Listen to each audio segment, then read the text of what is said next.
Bienvenue à tous dans cette nouvelle vidéo. On se retrouve pour deux nouvelles analyses sur les Pokémon de la première génération. Hier on avait quand même 5 analyses, aujourd'hui on en a 3 à faire dans l'ordre des choses, et plus on avancera plus on en aura à faire évidemment, puisqu'on approche évidemment de la fin du mois. Aujourd'hui nous sommes jeudi 24 mars 2022. Le premier Pokémon qui suit dans l'ordre c'est Tartare. Tartare qui possède un double type eau et combat. Eau et combat qu'on retrouve également avec Keldeo ou une des deux formes de Chiforce plus récemment. Le type eau et combat, c'est un type qui est assez intéressant, que ce soit défensivement et offensivement. Déjà défensivement, il possède 7 résistances, hein, comme on peut le voir, et des résistances qui sont très pratiques. Alors il réunit à la fois un excellent type défensif et un excellent type offensif, donc c'est ça qui fait la bonne synergie du truc. Il a une résistance au type insecte, donc à demi-tour, au type ténèbres, donc aussi à sabotage, avec des résistances feu, glace, eau, acier. Il y a même la résistance au piège de roc, donc c'est vraiment assez pratique à ce niveau-là. Il a également des faiblesses un peu gênantes, hein. Il a une faiblesse fée depuis la 6ème génération, c'est évidemment gênant. Le type vol, très souvent vu. Le type électrique, c'est gênant. Le type psy, un peu aussi. Le type plante, peut-être moins parce que c'est un type offensif pas très populaire, mais ça reste une faiblesse. En tout cas, défensivement, il a plus de résistance que de faiblesse, donc ça c'est plutôt pas mal. Offensivement, c'est intéressant aussi parce que le type combat est super efficace sur le type acier, le type eau est neutre sur le type acier, donc le type combat apporte une plus-value pour passer le type acier, donc ça c'est très intéressant. Même s'il y a des Pokémon, il y a une petite poignée de Pokémon qui résistent et on retrouve des top tiers dans le lot, hein. Il y a Latias, Latios, Dratak, il y a Gélisante, même si il est un peu moins classé, Lanceurien, Tapu Fini, Tapu Bulu, Toxapex. Vous voyez qu'on en a on en a plusieurs, mais quand même, hein, 105 Pokémon qui résistent, 106 avec Ninja, 395 Pokémon sur lesquels il est super efficace, donc c'est pas si mal que ça quand même. Alors ensuite, au niveau des talents. Alors il a trois talents ce Pokémon. Le premier c'est Moiteur qui l'immunise du coup aux dégâts explosifs, hein. Des attaques d'explosion je veux dire. Donc explosion, Mind Blown, Misty Explosion, Self Destruct, etc., etc. Même le fameux talent Boom Final comme c'est indiqué. C'est très peu vu en stratégie parce que bah il y a très rarement des cas où tu vas tomber sur un set où tu vas te prendre ce genre d'attaque, hein. C'est sur des sets de suicide, hein, évidemment, mais c'est assez rare, donc c'est trop situationnel comme talent. Le deuxième talent c'est Glissade, c'est un talent qui est extrêmement pratique pour lui. Sous la pluie, hein, uniquement, évidemment, ça double la vitesse du Pokémon, sachant qu'il n'est pas très très rapide. Si il est utilisé sous la pluie, et bah c'est utilisable, mais il dépend beaucoup de la pluie pour l'utiliser, cela va sans dire.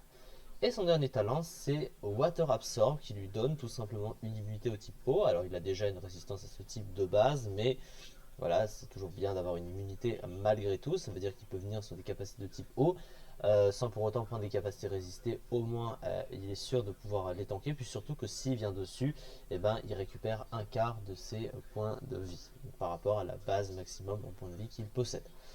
Donc, dans l'ensemble, il a surtout l'accès à glissade, hein, sous la pluie, c'est utile. Et l'immunité de Water Absorb, ça reste correct. C'est pas incroyable non plus si tu as déjà une résistance, encore une fois.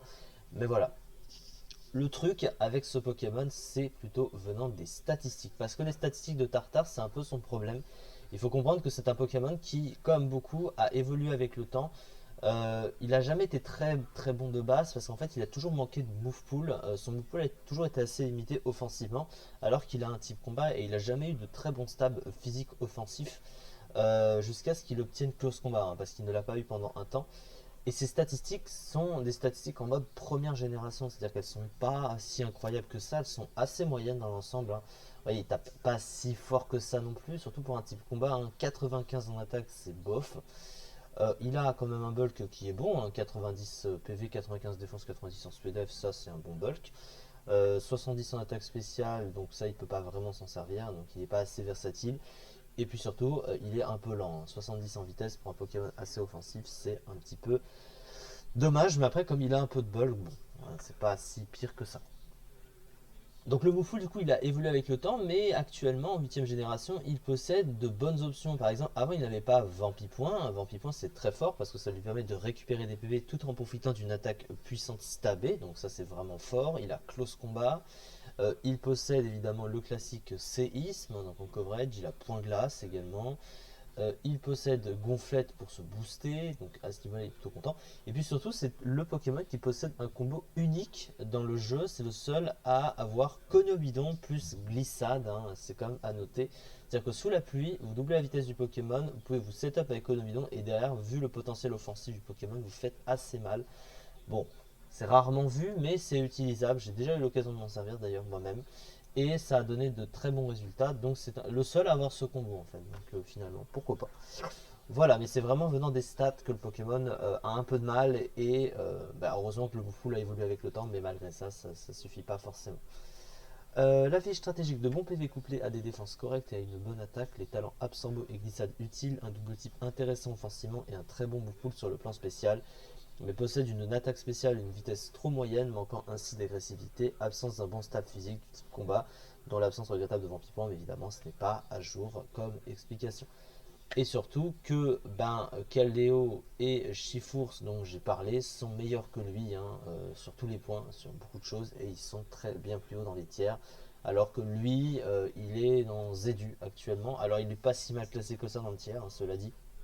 22e, hein, 9,45%, c'est presque 10% du tiers, mais on parle du Zedu, hein, le pire tiers stratégique du jeu.